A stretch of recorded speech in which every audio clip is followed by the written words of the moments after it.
ابو ہریرہ رضی اللہ عنہ نے بیان کیا کہ رسول اللہ صلی اللہ علیہ وسلم نے فرمایا،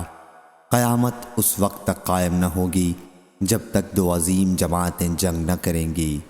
ان دونوں جماعتوں کے درمیان بڑی خون ریزی ہوگی،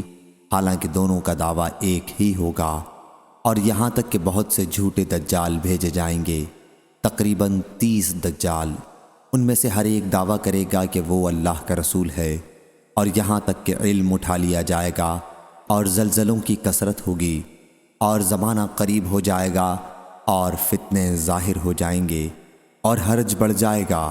اور حرج سے مراد قتل ہے، اور یہاں تک کہ تمہارے پاس مال کی کثرت ہو جائے گی بلکہ بہہ پڑے گا، یہاں تک کہ صاحب مال کو اس کا فکر دامنگیر ہوگا کہ اس کا صدقہ قبول کون کرے، اور یہاں تک کہ وہ پیش کرے گا لیکن جس کے سامنے پیش کرے گا وہ کہے گا کہ مجھے اس کی ضرورت نہیں ہے،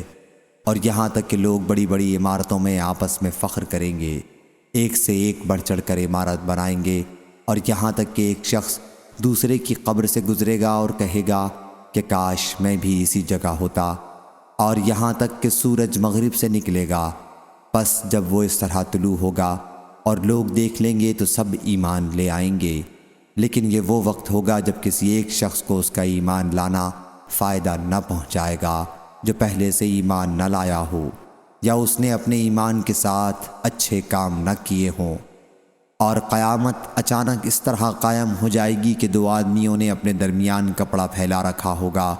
اور اسے ابھی بیچ نہ پائے ہوں گے، نہ لپیٹ پائے ہوں گے، اور قیامت اس طرح برپا ہو جائے گی کہ ایک شخص اپنی اونٹنی کا دودھ نکال کر واپس ہوا ہوگا کہ اسے کھا بھی نہ پایا ہوگا، اور قیامت اس طرح قائم ہو جائے گی کہ وہ اپنے حوض کو درست کر رہا ہوگا اور اس میں سے پانی بھی نہ پیا ہوگا، اور قیامت اس طرح قائم ہو جائے گی کہ اس نے اپنا لقمہ منہ کی طرف اٹھایا ہوگا اور ابھی اسے کھایا بھی نہ ہوگا۔ صحیح بخاری حدیث نمبر 7121۔